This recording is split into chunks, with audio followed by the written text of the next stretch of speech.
नमस्कार, मैं हूं दीपक चौरसिया। कांग्रेस के एक बड़े नेता हैं, नाम है दिग्विजय सिंह। उनका राजनीतिक कद जितना बड़ा है उससे ज्यादा बड़े और संगीन होते हैं उनके इल्जाम। अन्ना के जन लोकपाल आंदोलन के दौरान दिग्विजय सिंह ने टीम अन्ना के सियासी मंसूबों पर सवाल उठाकर बवाल मचवाया था।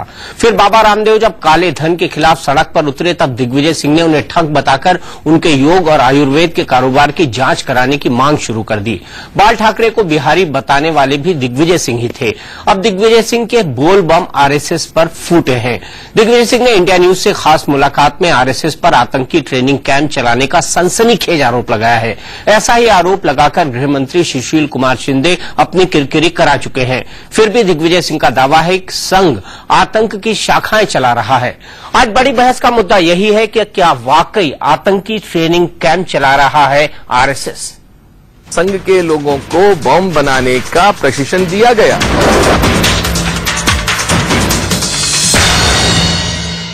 संघ के लोगों को बम बनाने का प्रशिक्षण दिया गया।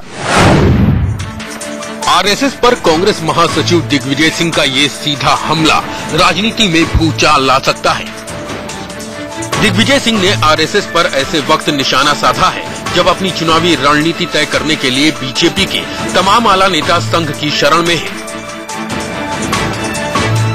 ऐसे में दिग्विजय सिंह के बयान की टाइमिंग से साफ है कि उन्होंने हमला तो संघ पर किया है, लेकिन निशाने पर बीजेपी ही है। गृह मंत्री सुशील कुमार शिंदे ने भी ऐसा कहा था कि आरएसएस के कैंपों में आतंकवादियों को प्रशिक्षण दिया जाता है। बाद में हालांकि यूटर्न हुए थे, लेकिन नहीं, मैं तो आज भी कहता हूं कहां दिया जाता है। संघ के कई प्रकरण मेरे पास हैं जहां संघ के लोगों को बम बनाने का प्रशिक्षण दिया गया, प्रमाणित है। आपको याद होगा कि इस साल कुछ ऐसा ही बयान गृह मंत्री सुशील कुमार शिंदे ने दिया था। हमारे पास ये रिपोर्ट आ गई है इन्वेस्टिगेशन में, ये भारतीय जनता पार्टी हो या आरएसएस के हो, उनकी जो ट्रेनिंग कैंप है वो हिंदू टेररिज्म बढ़ाने का काम देख रहे हैं। इस पर भी हमारी बड़ी कड़ी नजर है। उस वक्त बीजेपी ने गृह मंत्री के खिलाफ संसद से सड़क तक कोहराम मचा दिया था। शिंदे को बाद में अपने बयान पर खेद जताना पड़ गया था। अब इंडिया न्यूज से खास बातचीत में दिग्विजय ने बीजेपी की वही दुखती रग दबाई है, और वो भी पूरी दबंगई के साथ।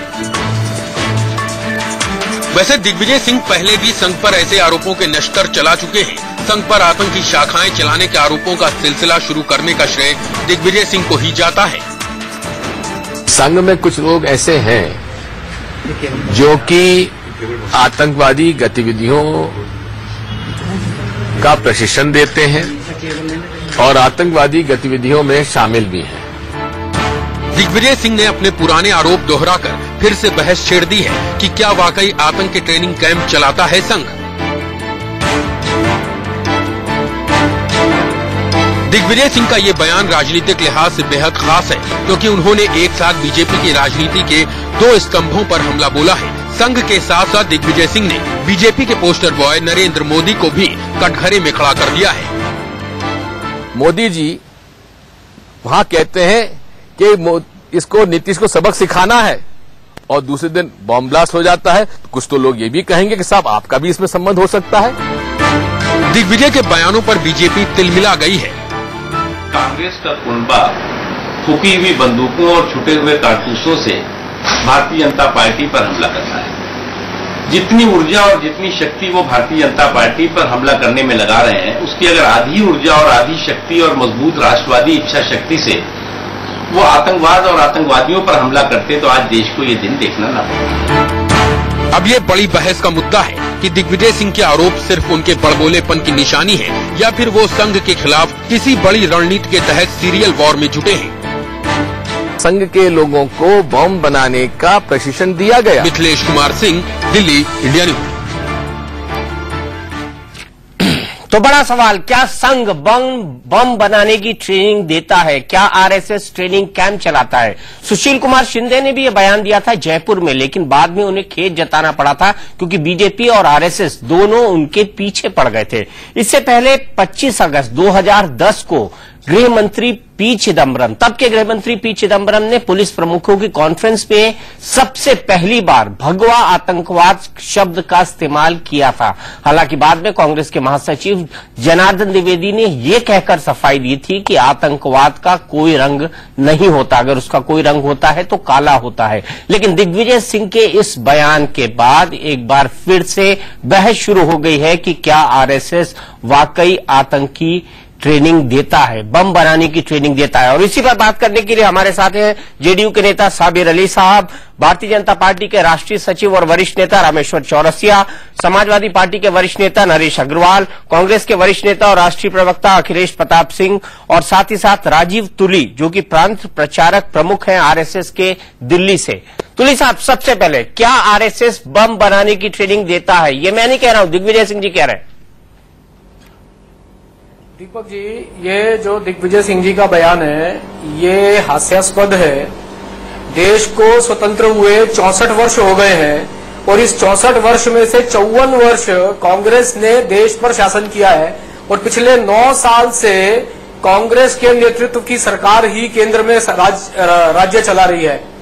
तो मुझे लगता है अगर दिग्विजय सिंह जी के पास, और आपने ही अभी कार्यक्रम में बताया, इससे पहले सुशील कुमार शिंदे जी ने और पी चिदम्बरम जी ने भी ऐसा स्टेटमेंट दिया और उनको बाद में वो अपना स्टेटमेंट वापस लेना पड़ा। तो दिग्विजय सिंह जी को यदि दिग्विजय सिंह के पास ऐसी कोई जानकारी है तो वो सरकार के साथ शेयर करें, गृह मंत्रालय के साथ शेयर करें और गृह मंत्रालय और सरकार को यदि ऐसा कोई भी सबूत ऐसा मिलता है तो संघ के खिलाफ एक्शन लेना चाहिए।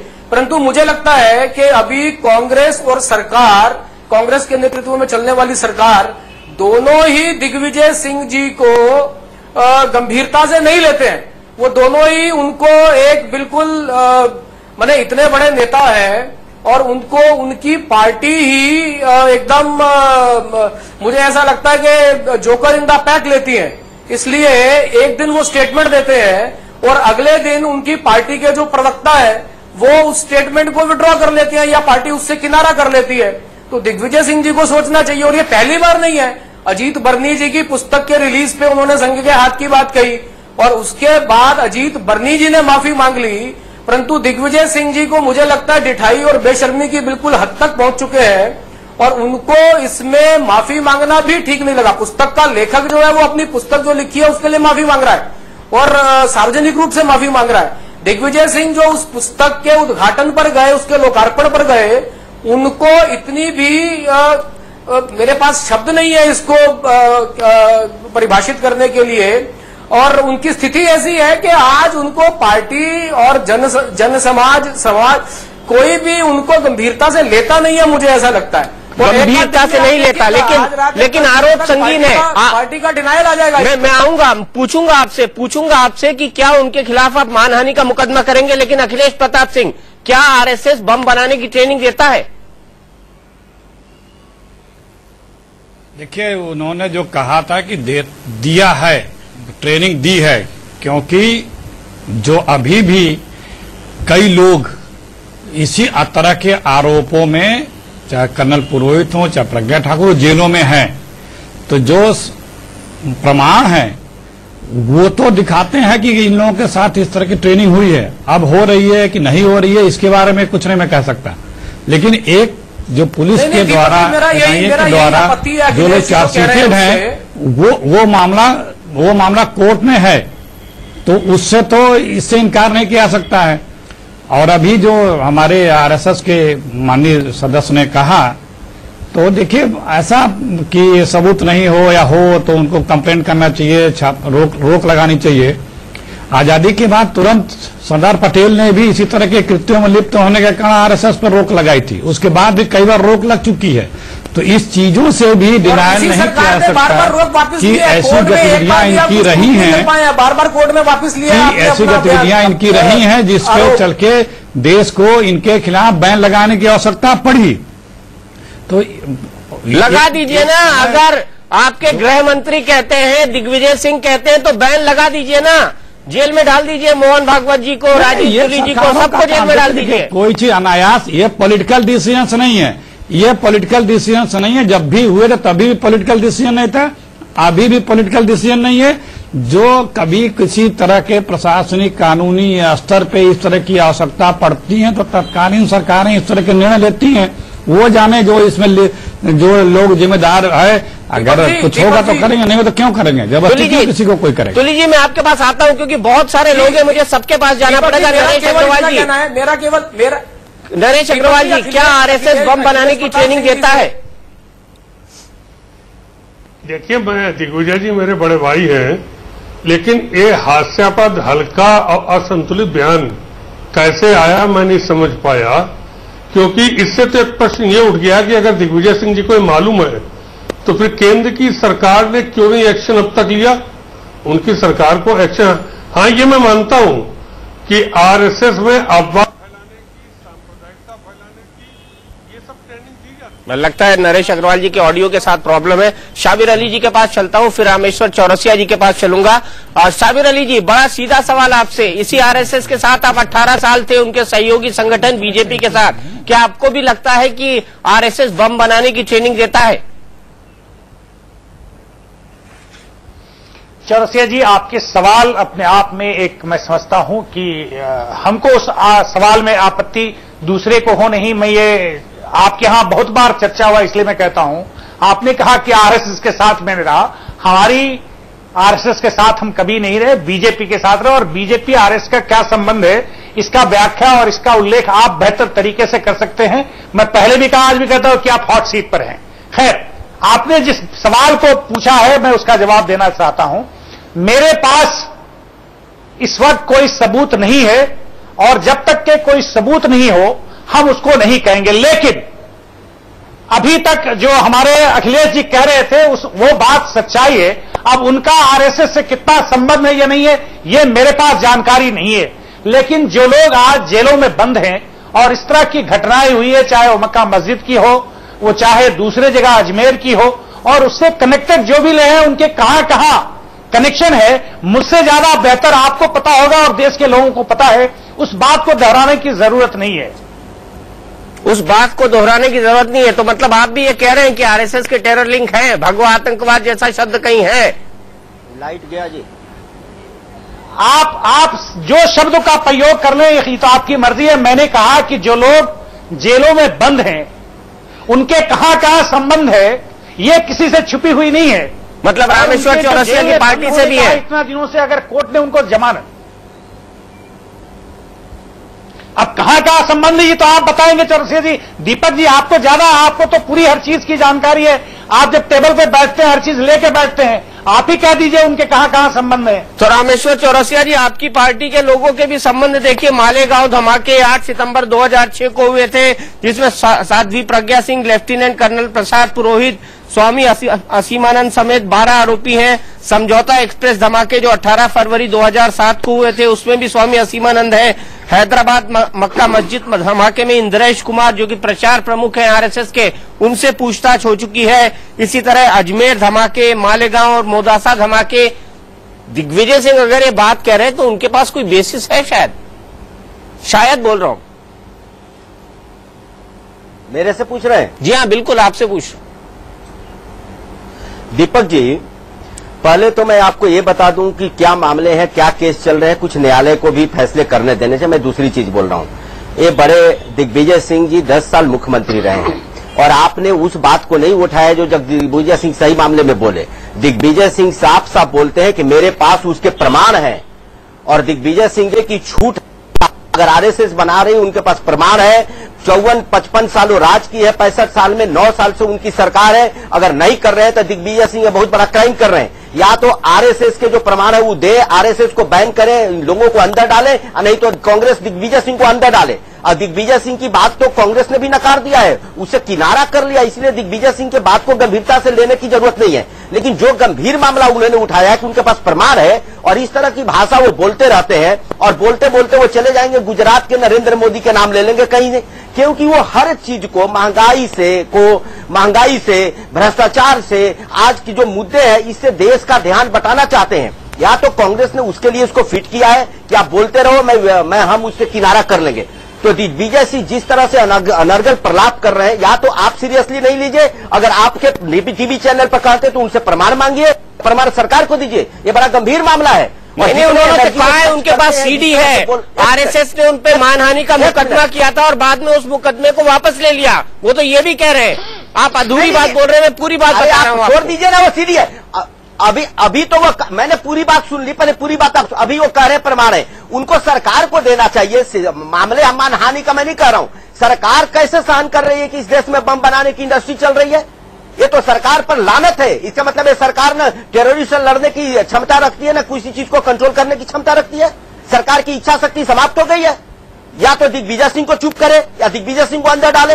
इस तरह से दिग्विजय सिंह पूरी एनर्जी देश को गुमराह करने में लगाते हैं। अगर इतनी एनर्जी दिग्विजय सिंह उनकी सरकार लगाती तो आज आतंकवाद से छुटकारा पाया जा सकता था।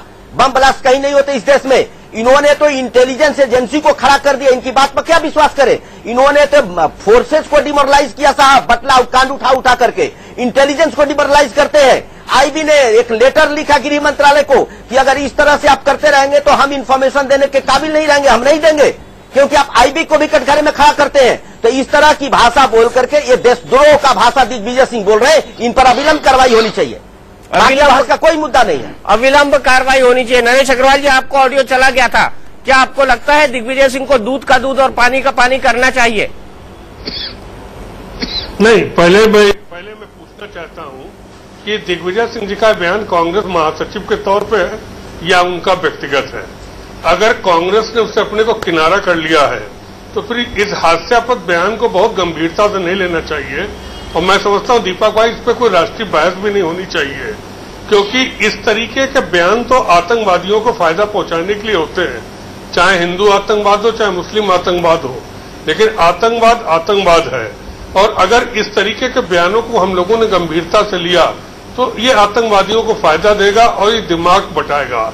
जहां तक अगर दिग्विजय सिंह ने कांग्रेस महासचिव के तौर पर दिया है तो केंद्र में फिर एक कांग्रेस की सरकार ने एक्शन क्यों नहीं लिया? मैं तो कहूंगा अगर दिग्विजय सिंह जी के पास प्रूफ है तो कांग्रेस को एक्शन लेना चाहिए, क्योंकि जैसे कांग्रेस माओवादियों के खिलाफ नहीं ले पा रही है तो ऐसे अगर वो हिंदू आतंकवादियों के खिलाफ नहीं ले पाएगी तो इस देश के सामने समस्या पैदा हो जाएगी। तो मैं तो इस बयान को बहुत गंभीरता से न ले रहा हूं, न इस पर बहुत बहस करने की बात समझ रहा हूं।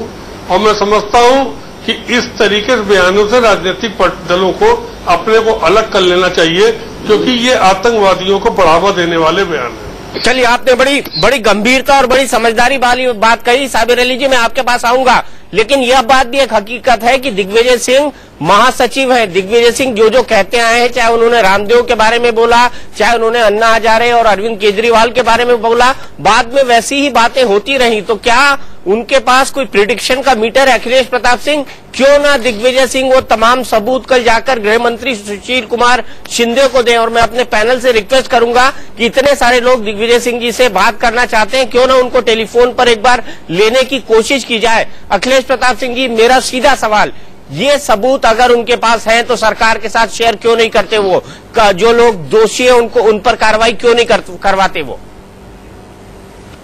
दीपक जी, आप तो एक चीज को बड़े ध्यान से सुनते हैं। उन्होंने जो मैंने आपका ऑडियो सुना था, दिख तो नहीं रहा है, उन्होंने कहा कि ट्रेनिंग दी थी, ये मतलब पास्ट टेंस होता, कंटिन्यूअस टेंस में नहीं बात कही थी उन्होंने।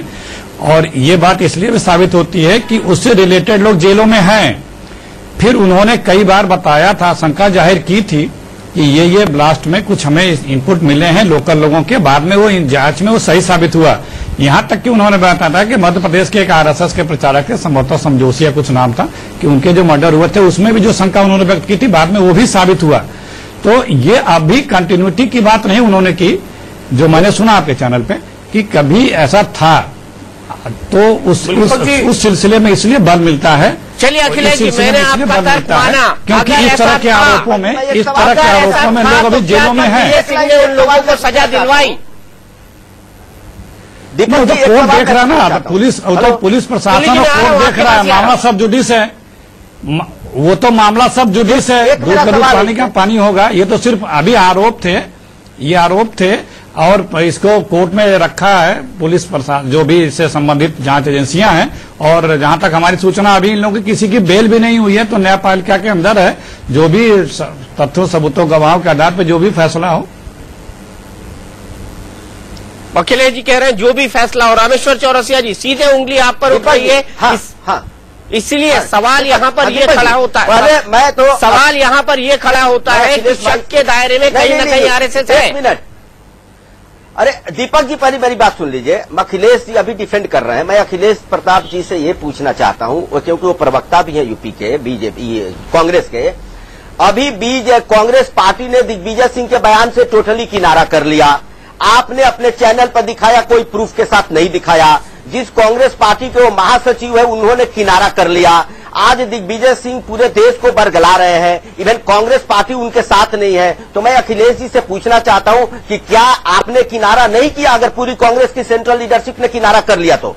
दूसरी बात, दिग्विजय सिंह इस तरह की भ्रम फैलाते जो है, इससे देश का जितना, एक मिनट अखिलेश जी आप बोलिएगा, एक मिनट आप ये बताएं कि दिग्विजय सिंह जी जो भ्रम फैलाते हैं, क्या इस तरह के बहस में टाइम देश का वेस्ट किया जाए और दिग्विजय सिंह बिना कुछ प्रूफ के कुछ भी बोल करके निकल जाते हैं, उनको तो कोई मतलब रहता नहीं है, और पूरे देश का ध्यान कांग्रेस के जो भ्रष्टाचार, जो महंगाई, आज जो पेट्रोल के दाम बढ़ रहे हैं, रुपया गिर रहा है, रुपये की हालत ये हो गई। दीपक जी आप अपना रिकॉर्ड निकाल के देख लीजिए कि जब यूपीए की सरकार बनी थी तो रुपये की उम्र थी राहुल गांधी जी के बराबर, आज उसकी उम्र हो गई है सोनिया जी के बराबर, और 2014 का चुनाव आते आते ओल्ड एज होम हो जाएगा, मनमोहन सिंह जी के बराबर रुपए की कीमत हो जाएगी। इससे देश का ध्यान भटाने के लिए दिग्विजय सिंह ये सब भाषा बोलते हैं, उनको प्रूफ के साथ आना चाहिए, न तो ये सब बहस बंद होनी चाहिए। ये देश को गुमराह करने वाले हैं। नरेश भाई से मैं सहमत हूं, आतंकवादियों को इससे बल मिलता है और देश को सुरक्षा के खतरा होता है, फोर्सेस डिमोरलाइज होती है। ये बहुत बड़ा सवाल है, हल्के में नहीं ले जाना चाहिए इसको। या तो बहस नहीं होनी चाहिए इन सब चीजों पे, या तो प्रूफ के साथ दे, कुछ भी वो बोल दिए दिखा करके बहस करे। ये बड़ा ही खतरनाक ट्रेंड चला इस देश में। अखिलेश प्रताप सिंह क्या कहेंगे आप? बयान पर कायम है दिग्विजय सिंह के, आप उनके बयान के साथ हैं, आप भी किनारा कर रहे हैं उनके बयान? दिग्विजय सिंह के नहीं, इनसे पूछे दिग्विजय सिंह के किस बयान को उनका निजी बयान बताया गया, किस बयान को? नहीं, आज उन्होंने मोदी के बारे में ट्विटर पर जो लिखा, अजय माकन ने कहा ये उनकी व्यक्तिगत राय है। हाँ, तो उसको इससे कहां जोड़ रहे हैं? नहीं, वही कंफ्यूज देखिए कौन कर रहा है, भ्रम कौन फैलाने का प्रयास कर रहा है, उसको इससे कहां जोड़ रहे हैं? और अभी आपने 10 उदाहरण दिए दीपक जी कि जो उन्होंने अतीत में कहा वो भविष्य में चल के सही साबित हुआ। हम ये नहीं कह रहे हैं कि क्या वर्तमान में क्या कोई सबूत तथ्य क्या है, लेकिन अतीत ऐसा बताता है, अतीत ऐसा रहा है आरएसएस का कि इस तरह के लांछन आरोप लगे हैं, सबूतों के आधार पे मुकदमे चल रहे हैं, तो उससे हम आप कोई इनकार नहीं कर सकता है। तो ये इतनी सी सिर्फ बात है। दूसरी बात, ये आतंकवादियों के हौसले बढ़ाने का नसीहत हमें न दें, नहीं तो हम कंधार से लेकर के सब गिनाना शुरू करेंगे, जिसके कारण 26/11 से लेकर के अमेरिका तक में उन्हीं लोगों के कारण ये सब अटैक हुए थे। तो हमें नसीहत न दें, हम अंग्रेजों, जब ये लोग अंग्रेजों के साथ थे तो हम अंग्रेजों से लड़ रहे थे। 55 साल राज आप किए, बोलिए रामेश्वर, 65 साल में 65 साल में राज एक किए और आतंकवाद हमने फैलाया। आतंकवादी जब सर उठा रहे थे हिम्मत नहीं थी कुचलने की, आज ये हालत हो गया। उग्रवादी सर उठाते हैं तो इनको हिम्मत नहीं कुचलने की, और हमको नसीहत दे रहे। हम 6 साल राज किए। कंधार पहुंचा कब? जब आपने आतंकवादियों को 89 में छुड़वाया। कंधार कब पहुंचा है? अखिलेश जी आप बोल रहे थे तो मैं अब इन्होंने छेड़ा तो मैं सुना दे रहा हूँ। अब इन्होंने छेड़ा तो मैं सुना दे रहा हूँ। सुन लीजिए, आपके पास इस गिनाने के सिवा और कुछ नहीं है। ये जनता भी जानती है आप जो बोलिएगा। मैं ये आपको कह रहा हूँ कि पंजाब में आतंकवाद हुआ, जम्मू कश्मीर में फैला, कब फैला? आपके राज में फैला। आपने क्यों नहीं उसको कुचल किया? सांप को दूध पिलाना अगर आप जानते हैं तो उसको जानिए। चौरसिया जी, नहीं, मैं बहस पे आऊंगा। ये फिर हिस्ट्री में जा रही है। मैं चाहता हूँ, मैं लगातार दिग्विजय सिंह जी से भी संपर्क करने की कोशिश कर रहा हूँ ताकि वो आरएसएस से सीधे बात कर सके। मेरे साथ राजीव तुली जी है, जो जिनके साथ हमारा फोन कनेक्शन कट गया था, लेकिन वो फिर जुड़ गए हैं। तुली जी, आरोप जो लगते हैं उसको मतलब seizures wife should be above all doubts, ये कहा जाता है, ये लिखा है शेक्सपियर ने। सवाल उठता है कि समझौता एक्सप्रेस में स्वामी असीमानंद अपना डिक्लेरेशन देते हैं, बाद में उससे पलट जाते हैं। मालेगांव धमाके में स्वामी साध्वी प्रज्ञा सिंह और लेफ्टिनेंट कर्नल प्रसाद पुरोहित पकड़े जाते हैं। यहां तक कि हैदराबाद मक्का मस्जिद ब्लास्ट में इंद्रेश कुमार, जो कि आपके प्रचार प्रमुख हैं, उनसे पूछताछ हुई थी और साथ ही साथ अजमेर दरगाह धमाके के मामले में भी एक बैठक में शामिल होने का आरोप लगा था। तो ये तमाम आरोप तो लगे हैं ना आरएसएस पे, और इस पर लिखा भी गया है, पढ़ा भी गया है, पब्लिक डोमेन में भी है। दीपक जी, मेरा यही कहना है कि ये बार-बार आरोप ही लगते हैं। हेलो जी दीपक जी, ये कौन सज्जन बोल रहे हैं मैं जान नहीं पा रहा हूँ। जरा मैं जब ये सब बोलते हैं चुप रहता हूँ, जब मैं बोलूँ ये भी चुप रहे, मेरा ऐसा निवेदन है इनसे। सभी साध्वी प्रज्ञा के 4 बार नार्को टेस्ट किया है, 4 बार नार्को टेस्ट किया है, आज तक कुछ प्रूव नहीं हुआ है। यही इसी एक ये जो 4 केसेस आपने गिनवाए हैं अभी तक, इन 4 केसेस में 3 गवर्नमेंट एजेंसियों के 3 अलग अलग वर्जन हैं। आप किसके वर्जन को आधार मान करके ये सारी बात कर रहे हैं? इंद्रेश कुमार जी को आपने बुलाया, उनका इंटेरोगेशन किया, आपके पास सबूत है तो गिरफ्तार कीजिए ना, आपको कौन रोक रहा है? आप सरकार है भाई, आप सरकार को अगर गिरफ्तार करने की हिम्मत नहीं हो रही है तो इस देश में कानून का राज चलता है या नहीं चलता है? यदि आपके पास इन सब विषयों में इतने पुख्ता सबूत हैं तो अभी तक ये अरेस्ट क्यों नहीं हुई है? और अगर जिन लोगों की अरेस्ट हुई है उनके 4 बार नार्को टेस्ट करने के बाद इशरत जहां मरती है तो वो कुछ लोगों की बेटी बन जाती है। एक उस साध्वी प्रज्ञा के जिसके 4 बार नार्को टेस्ट और आपने ब्रेन मैपिंग टेस्ट किए हैं, जो कैंसर से पीड़ित कर दिया आपने उसको, उसके विरुद्ध कोई एक प्रूफ आपके पास नहीं है और उसको आप अरेस्ट किए बैठे हैं। ये आपका कानून का शासन। तो मेरा ऐसा कहना है, जितनी बातें दिग्विजय सिंह जी कहते हैं, अगले दिन उनकी पार्टी का, उनके किसी बड़े नेता का उस पर बयान आ जाता है। अखिलेश प्रताप सिंह जी को ध्यान ना हो तो वो पिछला इतिहास और अतीत उठा करके देख ले। और मैं फिर दोबारा से एक बात कहता हूं कि 55 वर्ष आपने राज किया है, पिछले 9 वर्ष तो आपने जो कर सकते थे, जितने घोटाले कर सकते थे, जितने अत्याचार अनाचार इस देश पर कर सकते थे, वो किए। तो मेरा निवेदन है कांग्रेस नीति यूपीए सरकार से, केंद्र में जो शासन कर रही है, और अखिलेश प्रताप सिंह जी उनको यहां पर रिप्रेजेंट कर रहे हैं, मेरा उनसे निवेदन है कि सीबीआई, आईबी, एनआईए, एनसीडीसी या ऐसे कुछ और जो भी आपकी जांच एजेंसियां हैं, उन सब के प्रूफ एक स्थान पर इकट्ठा कीजिए, देश के सामने रखिए और उसके आधार पर संघ पर बैन लगाइए। आपको कौन रोकता है? बीच में अखिलेश प्रताप सिंह जी ने कहा था कि संघ पर 3 बैन लगे, तो वही जो आपकी सरकार जिसने बैन लगाए वो कोर्ट में जाकर के हारी और उसने वो बैन विड्रॉ किए, और वहां पर कोर्ट में रिपोर्ट दी आपके जजेस ने, माननीय न्यायाधीशों ने, के जो भी बयान, जो भी जिस प्रकार के लांछन संघ पर लगे हैं, उसके संबंध में कोई प्रूफ, किसी प्रकार का कोई प्रूफ जो है वो दिया नहीं जा सका है, इसलिए ये बैन हटाया जाता है। तो मेरा आपसे निवेदन है कि आप देश की व्यवस्था, देश में जो देश की जो शासन व्यवस्था और जो कानून व्यवस्था है, अपनी शक्ति उसको ठीक करने में लगाएं। देश पर जो आतंकवाद बढ़ रहा है, जो माओवाद से जिससे आप लड़ नहीं पा रहे हैं, और जो अभी सुकमा का जो माओवादी हमला हुआ, एनआईए ने रिपोर्ट दी है कि 4 कांग्रेस के नेता थे उसमें जो रेगुलर फीडबैक दे रहे थे माओवादियों को। तो ऐसा अगर आपका अपना इतिहास है तो आप संघ पर लांछन लगाएं, ये अच्छा नहीं लगता। मेरा निवेदन है अखिलेश प्रताप सिंह और दिग्विजय सिंह जी दोनों से कि आप अपना घर ठीक करें, बाकी सब ठीक अपने आप हो जाएगा। मनमोहन सिंह जी देश के प्रधानमंत्री हैं, थोड़ा हिम्मत करके आतंकवाद को कुचलने के लिए कुछ प्रयास करें, देश अपने आप ठीक हो जाएगा। और आपको संघ पर लांछन लगाने का कोई अधिकार नहीं है। किसी प्रकार का कोई आपके पास प्रूफ है तो आप उसको पटल पर रखिए और संघ पर बैन लगाइए। अखिलेश जी बोलिए, क्या बोलेंगे? जितनी बार बैन लगा अदालतों ने उसको कैंसिल किया है। देखिए, गलत तथ्यों को पेश करते हैं। अदालत में सरकारें बर्खास्त करने के खिलाफ ये लोग गए थे, गलत सरकार, इसी जब बैन लगाया गया था तो 2-3 प्रदेशों की सरकारों को। तो बैन कैसे हट गया अखिलेश प्रताप जी? इन लोग के नहीं, बैन कैसे? बैन हमेशा के लिए किसी पर नहीं रहता है। बैन हमेशा के लिए किसी पर नहीं रहता है। नहीं, बैन तो हटाया कोर्ट ने था ना। ये तो मानेंगे, बैन हटाया तो कोर्ट ने था ना। ऐसी नहीं है, बैन हटाया तो कोर्ट ने था ना, तो बैन हटाया तो कोर्ट ने ना। जब देखिए ये सारी चीजें कानूनी प्रक्रिया के तहत होती हैं।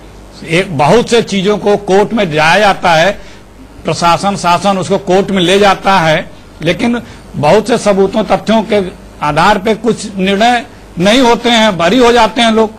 लेकिन ये नहीं कहा जा सकता कि उसमें दोष नहीं था। आपका देश की न्याय व्यवस्था में विश्वास है या नहीं अखिलेश प्रताप जी? और आप भाई अपना इतिहास देखो, बहुत राष्ट्रभक्ति मत बताओ। अंग्रेजों के समय आपने क्या क्या किया? नहीं बता रहा हूं, आप देश का आपको पता है क्या किया? अब आप बोल रहे हैं, आपने खुद नसीहत दी कि बीच में कोई ना बोले। स्वतंत्रता आपने खुद इतनी लंबी नसीहत दी, स्वतंत्रता की लड़ाई लड़ी, उसको तो गांधी जी ने कहा कि समाप्त कर दिया जाए। मैं आप दोनों को रोकूंगा। मेरे ख्याल से हम व्यक्तिगत ना हो, क्योंकि हमारे पास बाकी पैनलिस्ट भी है। रामेश्वर चौरसिया जी, लगातार आप पर आरोप की बैन तो 3 बार आरएसएस में भी लग चुके हैं, जो आपके परिवार के मुखिया माने जाते हैं। बिल्कुल बिल्कुल बिल्कुल, मैं उसी पर आ रहा हूं। मैं यही जानना चाह रहा था दीपक जी, मैं ये जानना चाह रहा हूं, कांग्रेस पार्टी तो ये करती रही है, सरकारी एजेंसियों का क्या हाल कर दिया। हम बोलते हैं तो हम अपोजिशन में बोलते हैं। सुप्रीम कोर्ट ने कहा कि आपने किस तरह मिसयूज कर रहे हो सीबीआई का, किस तरह इन्होंने नीचा दिखाया है आईबी को और बाकी सरकारी एजेंसियों को, कॉन्स्टिट्यूशनल इंस्टीट्यूशन को। मैं दूसरी चीज बोल रहा हूं। अब अखिलेश जी या कांग्रेस पार्टी ये बताए, बैन तो इनकी सरकार है, हम पर लगा ही देंगे, लेकिन अब एक कोर्ट को भी नहीं मानते क्या? जिस तरह का भाषा कर रहे हैं कि कोर्ट ने जब हटा दिया, आपके पास सबूत नहीं, आप तो बैन लगा देंगे।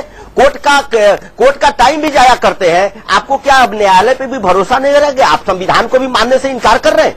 बैन तो हम भी लगा सकते हैं, हमारी सरकार है तो, लेकिन बिना तथ्यों के आधार पर लगाए गए बैन समाप्त किए गए। और तूली जी सही चीज बोल रहे थे, सारी चीजों मैं उससे सहमत हूं। और इनको यह भी नहीं पता है कि जब पाकिस्तान का हमला हुआ था, मैं एक स्टेप आगे बोल रहा हूं, उस समय भारतीय जनता पार्टी नहीं थी। यही के संघ के लोग जगह जगह एरोड्रम बना रहे थे, हेलीपैड बना रहे थे, लोगों की मदद कर रहे थे, सेना के साथ भी मदद कर रहे थे। ये देश की जनता है, संघ भी एक एनजीओ की तरह काम करता है, बाकी लोग भी करते हैं। इस तरह से किसी को नीचा दिखाना ये कांग्रेस की फितरत बन गई है। इसलिए इस पर ज्यादा कुछ बोलना से कोई मतलब नहीं रखता, क्योंकि ये तो वही बात हमेशा कहते रहेंगे। और मैं आपको बता रहा हूं, इनके पास प्रूफ है तो सही बात है कि या न्यायालय में जाए या इनकी सरकार है, संघ पर बैन लगाए, लेकिन बैन वो नहीं लगाए कि फिर कोर्ट इनको रिप्रीमांड करे और इनको झाड़ लगाए और फिर बैन हटा दे। इनके पास प्रूफ नहीं है। ये देश को गुमराह करने के लिए सारी बातें करते रहते हैं, क्योंकि देश का ध्यान ये हटाना चाहते हैं। आतंकवाद जो बढ़ रहा है उससे, महंगाई जो बढ़ रही है, डॉलर का रुपए का अवमूल्यन हो रहा है, पेट्रोल की कीमतें आसमान छू रही है, इन सब चीजों इनके ये प्रशासनिक विफलता का ध्यान प्रशासनिक रूप से पूरी तरह विफल है। इसका ध्यान हटाने के लिए, चूंकि अगला चुनाव आ रहा है, चुनाव के समय नए नए प्रॉमिस करते हैं। पिछली बार नरेगा लाए, 9 साल से इनको ध्यान नहीं था, अब ये फूड सिक्योरिटी ला रहे हैं। इन्हीं से पूछिए फूड सिक्योरिटी क्या वही नरेगा वाले करप्शन करने के लिए ला रहे हैं। चलिए इस पर हम आएंगे, मुद्दे पर न भटके, मुद्दे से न भटके। रामेश्वर जी, साबिर अली जी मेरे साथ जुड़े हुए हैं और अभी अभी राजीव तुली जी ने पॉइंट उठाया था कि कुछ लोग ऐसे भी होते हैं जो इशरत जहां को अपनी बेटी बताने लगते हैं। तो ये काम जेडीयू ने किया है। क्या आपको नहीं लगता कि इससे भी जो आतंकवादी हैं या जो देशद्रोही तत्व हैं, क्योंकि इशरत जहां आतंकी थी या नहीं, ये एक डिस्प्यूटेड मामला है, इस पर क्लैरिटी नहीं है। खुद दिग्विजय सिंह मांग कर चुके हैं कि गृह मंत्री इस बात को साफ करें कि इशरत जहां का क्या रोल था और क्या उसको लेकर क्लैरिटी थी और बाकी लोग आतंकवादी थे या नहीं थे। आप इशरत जहां को बिहार की बेटी बता रहे हैं वोट के लिए। आज जी आप सुन लीजिए चौरसिया जी, बड़े मुद्दत के बाद हमको आपने समय दिया। 2 बातें हैं। मैं तुली जी की बात सुन रहा था, उन्होंने कहा कि उनका बहुत कोर्ट पे, न्यायिक पे बड़ा भरोसा है। मैं उनसे पूछना चाहता हूं कि अगर आपको भरोसा है तो आपने कहा कि साध्वी और कर्नल के ऊपर कोई तथ्य नहीं है, तो क्या कोर्ट अभी तक जमानत नहीं दी? तो बगैर तथ्य का जमानत दी कि उनके ऊपर बगैर आरोप की उनको जेल के अंदर रखिए। साबिर अली जी, यहां मैं क्लैरिफाई कर दूं, मुझे समझ में नहीं आता। जो अभी तक प्रोसीडिंग्स हुई हैं उन पर कोई सीधे आरोप या चार्जशीट नहीं लगी है। ये बात सच है, उन पर नार्को टेस्ट हुए हैं, लेकिन उनकी जमानत इसलिए नहीं हो सकती क्योंकि वो उनकी गिरफ्तारी मकोका के तहत हुई है। आप जानते हैं मकोका कैसा कानून है, क्योंकि आपका भी महाराष्ट्र से राजनीतिक और व्यावसायिक संबंध रहता ही होगा। तुली जी, मैं ठीक बोल रहा हूं ना? मैं यही कहना चाहता हूं कि बगैर, बिल्कुल ठीक कह रहे हैं दीपक जी। नहीं, आप तुली जी आज तक उनके चार्जशीट में कोई आरोप नहीं है और उनको बेल तक नहीं हुआ। मैं हरजदा हूं ये बात सुनकर। साबिर अली साहब, उन पर दूसरी बात आपने कहा कि इशरत जहां को बिहार की, आप मकोका हटा दी।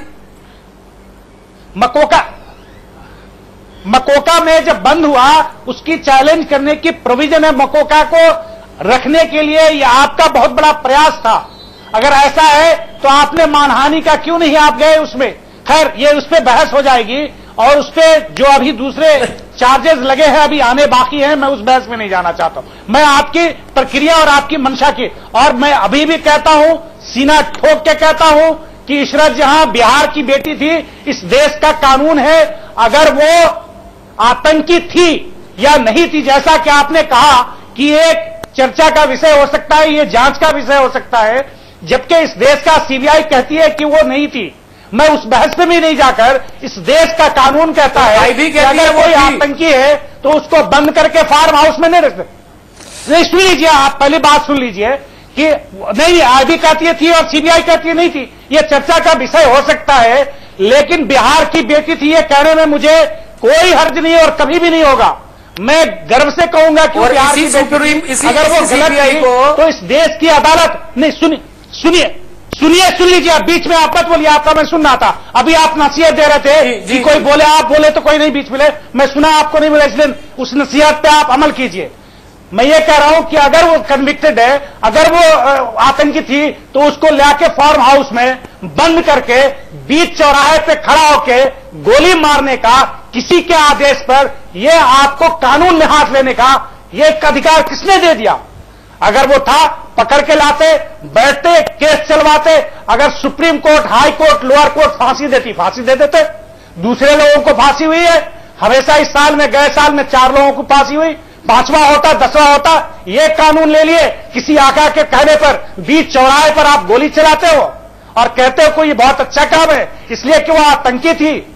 रामेश्वर चौरसिया जी, ये सीधे सीधे नरेंद्र मोदी जी पर आरोप है। क्या आप मानते हैं इशरत जहां को बिहार की बेटी कहना राजनीति नहीं है? हाँ, मैं बता रहा हूँ, 1 मिनट दीपक जी। ये बहस का मुद्दा इसलिए भी मैं नहीं मानता इसको, मैं आज तक इस बहस में इसलिए भी भाग नहीं लिया। कोर्ट का मामला है, सीबीआई ने दायर किया। कल टाइम्स ऑफ इंडिया का आप रिपोर्ट देख लीजिए, उसमें साफ साफ लिखा है कि इशरत जहां बच्ची थी कि नहीं थी। साफ साफ आईबी ने कहा है कि जो जावेद नाम का व्यक्ति था वो आया और मुंबई से इशरत जहां के साथ आया, वो जो 5 मारे गए उस पर चर्चा नहीं हो रही आतंकियों पर, क्योंकि इशरत भी उनके साथ ही तो मारी गई। इशरत को कोई हैदराबाद में नहीं मारी गई इनकाउंटर में। अब ये विवाद का विषय है, आईबी और सीबीआई और कोर्ट में ही मामला चल रहा है कि क्या प्रूफ होगा क्या नहीं होगा, लेकिन ये विषय बेकार का किया जा रहा है। वो 4 के बारे में क्यों नहीं किया जब चारों के साथ वो मारी गई है? साफ साफ आज पेपर में है, इसको कोई डिनाई नहीं कर रहा है कि जावेद जो पाकिस्तान से आया वो इशरत जहां के साथ मारा गया और उसी में इशरत जहां थी।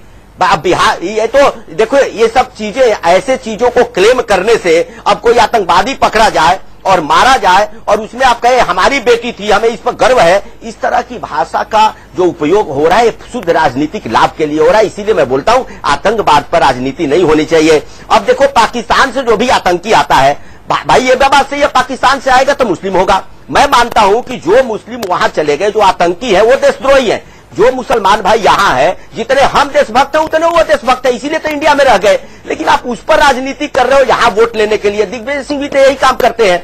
हाँ, इंडियन मुजाहिदीन बाहर के लोगों ने बनाया, अब वो आतंकवादी है तो उससे सारे मुस्लिम को दिग्विजय सिंह जोड़ते हैं। हम नहीं जोड़ते। आज दिग्विजय सिंह का बयान देखिए, उस पर भी बयान है। ये क्या चल रहा है इस देश में समझ में नहीं आ रहा। मतलब शाबिर अली जो कर रहे हैं सिर्फ मुसलमान वोटों के लिए इशरत जहां को अपनी बहन बता रहे हैं, आप ये कह रहे हैं? अरे भैया, वही थोड़े कर रहे हैं, ये तो पूरे देश में हर पार्टियां लगी है अपनी विफलता को छुपाने के लिए। प्रदेशों की, केंद्र की सरकारें हैं, हमको जब तक वो कम्युनल नहीं करेंगे तो उनका खाना नहीं पचता। दीपक जी, जब तक हमको कोसेंगे नहीं उनका खाना नहीं पचता। अगर नरेंद्र मोदी वोट की राजनीति करते हैं तो आप भी वोट की राजनीति कर रहे हैं इशरत जहां को अपनी बेटी बताकर और बहन बताकर। देखिए, ऐसा नहीं है। बिहार की बेटी थी और बिहार की थी तो मैं ये तो नहीं कह दूंगा कि वो दूसरे प्रदेश की थी, मैं तो नहीं कह दूंगा कि राजस्थान की थी, ये तो मैं नहीं कह दूंगा कि वो नागालैंड की थी। बिहार की बेटी थी। शाबिर अली साहब, बिहार की बेटी 10 साल पहले क्यों याद नहीं आई जब एनकाउंटर हुआ? ये बेटी 10 साल पहले क्यों याद नहीं आई जब उसका एनकाउंटर हुआ? उस वक्त भी कही गई, ऐसा नहीं है। आज उसका सामने तथ्य सामने आया ना, डिस्कशन आज है। उस वक्त आप डिस्कशन किए हुए थे तो उस वक्त आता सामने। फर्जी इनकाउंटर का केस सालों से चल रहा है। 2009 में जांच के लिए कहा था हाईकोर्ट ने और सबसे पहले कोर्ट ने बता दिया था कि ये एनकाउंटर फर्जी था। अब जनता दल यूनाइटेड को याद नहीं आया था कि इशरत जहां जो है बिहार की बेटी है, अब क्यों याद आ गया? नहीं, उस वक्त नहीं, आज चूंकि उसके चार्जशीट दाखिल गए, उस वक्त सामने कही गई बात इन्वेस्टिगेशन के अंदर था। आज तो सीधा आरोप तय किया गया है। हम तथ्यों पर बोलते हैं, स्पेकुलेशन पे नहीं। आरोप तय नहीं हुए, चार्जशीट हुई अभी। तो चार्जशीट तो तय हो गई, तो जितना उनको देना था वो आरोप तय कर दिया उन्होंने अपने तरफ से। चार्जशीट को क्या कहते हैं? That's final report. चाहे चार्जशीट इंटरिम हो या फाइनल हो, चार्जशीट कोई भी कोर्ट में उसी पर फैसले लिए जाते हैं, और जो इन्वेस्टिगेशन एजेंसी है उसका वही फाइनल रिपोर्ट है। रामेश्वर जी, आज भी उसका इन्वेस्टिगेशन नहीं था। उसको दीपक जी, आपसे मेरा एक सवाल है, नहीं आपसे मेरा एक सवाल है। एक बात अब बताइए, पार्लियामेंट में उठ गया, अभी मैं आया मणिपुर से, कल ही मैं लौटा हूं, वहां के पेपर भी भरे हुए हैं। पार्लियामेंट में मुद्दा उठा कि 1200 कुछ फर्जी एनकाउंटर किए हैं वहां के सीएम ने, पार्लियामेंट में मुद्दा हुआ। इस पर तो कभी चर्चा नहीं होती है।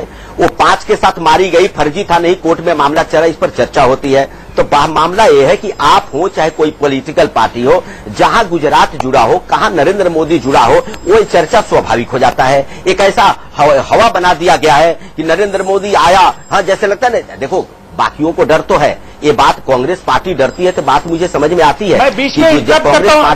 क्या इस चैनल पे अभी शुरुआत मैंने की? दीपक जी, आपने सवाल पूछा, साबिर अली ने तो शुरू किया नहीं इस बात को। सवाल दीपक चौरसिया जी का था। मैंने आपसे सवाल नहीं की, मैंने दीपक चौरसिया से सवाल किया, मैं भी आपको क्या मणिपुर में। दीपक जी, मैं ये पूछता हूं कि मणिपुर में इतने एनकाउंटर हुए, पार्लियामेंट में मामला उठा, कोई मैं नहीं बोल रहा हूं, लेकिन इस पर तो कभी चर्चा नहीं हुई। इतने एनकाउंटर फर्जी हुए, इसमें चर्चा नहीं हुई। अब ये फर्जी है कि सही है, ये प्रूफ होना है, लेकिन इस पर चर्चा चल रही है। बाकी चर्चा आप करेंगे तो लोग कहेंगे कोर्ट में है, सब जुडिस मामला है, हम भी एमएलए हैं, वो एमपी है, कोई मिनिस्टर है, वो कहेंगे कि इस पर चर्चा नहीं होगी, सब जुडिस मामला है। लेकिन जहां गुजरात की बात आती है, उस पर चर्चा शुरू हो जाती है, वहां सब जुडिस नहीं लगता किसी को, वहां कोर्ट की अदालत की रेस्पेक्ट किसी को जेहन में नहीं आता। देखिए रामेश्वर जी, कुछ भी फर्जी बयान दे देंगे, उस पर चर्चा होती है, उसमें जेहन में नहीं आता है। वैसे सवाल पूछना मेरा काम है, लेकिन मैं आपको जवाब दे दूं कि जब भी मणिपुर की बात आती है, कई बार डिस्कशन होता है, हर बार डिस्कशन होता है, और हर बार डिस्कशन जो है वो arm forces special power act तक लिमिट होकर रह जाता है। फर्जी इनकाउंटर भी डिस्कस होते हैं, और वहां की जनता की जो सबसे बड़ी मांग है वो यही है कि ये वहां से हटाया जाए। लेकिन अखिलेश जी कुछ कहना चाहते हैं, और मुस्कुरा रहे हैं तो कुछ तो छुपा रहे हैं। कुछ छुपा रहे हैं अखिलेश जी आप? नहीं, हम कुछ छुपाते नहीं दीपक जी, ये तमाम इतने देर से बहस कर रहे हैं। अरे भाई, गुजरात के इनकाउंटर में सत्ता शीर्ष तक उंगली उठी, तब वो चर्चा का विषय है। पकड़ के मारे गए, तब चर्चा का विषय है। कहीं भी इनकाउंटर हो, गलत है।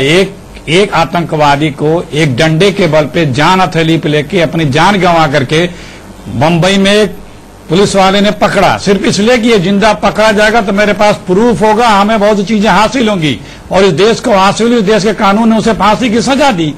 अब वहां पे भी यही हुआ होता तो आज सीना तान के हमारे भाजपा के भाई कहते कि देखा हमने पकड़ा, ये चीजें मिली, फांसी तो होती ही उनको, आतंकवादी जो भी जैसा बता रहे हैं। तो दोनों में फर्क इसलिए है, इसलिए चर्चा में है। और खैर उस इनकाउंटर पे हम नहीं जाना चाहते, बहुत चीजें भाई गुमराह करने का तमाम तरीका तो ये लोग देख लें। आइडियोलॉजी बताते हैं, अभी मोदी जी की तारीफ करते हैं। सजा याफ्ता मिनिस्टर अभी भी इनके कैबिनेट में है, बता रहे थे कि देश का धन, फला धन, क्या क्या बता रहे थे अभी भाजपा के हमारे साथी। मुंडे साहब बता रहे हैं काला धन विदेशों में ढूंढ रहे थे, मुंडे साहब 8 करोड़ खर्च कर दिए, बीजेपी खामोश है। भाई काला धन तो आप ही के पास निकल रहा है, क्या किया आपने? आप काला धन दुनिया भर में ढूंढ रहे हो, बता रहे हो कि दुनिया में यहाँ पे ढूंढ रहे हो। तीसरी बात कहते हैं कानून कुछ कर ले। भाई हम लोग, हमारे यहाँ कानून का अपना काम करता है। तहलका के जर्नलिस्टों की तरफ से फर्जी फंसा के उन्हें जेल में नहीं ठूस दिया जाता है। एक तत्कालीन वरिष्ठतम नेता के पक्ष, विपक्ष या पक्ष में एक किसी ने विदेशी मैगजीन ने आर्टिकल लिख दिया तो किस तरह से उसको देश के बाहर डिपोर्ट किया गया। ये आप लोग नसीहत न दें, बतावें, अपने गिरबान में झांक के देखें। हम बहुत ज्यादा कलई खोलने के लिए यहाँ पे नहीं है, दीपक जी है ही हैं, हम जो भी पूछेंगे बताएंगे। लेकिन प्रश्न फिर वही उठता है कि आप अपनी विश्वसनीयता जो है वो कैसे बदल देंगे पिछले 70 वर्षों का, जब से जनसंघ आरएसएस से शुरुआत हुआ। क्योंकि समाज के सब वर्ग को आपको ले चलने का आइडिया ही नहीं है, आइडियोलॉजी ही नहीं है।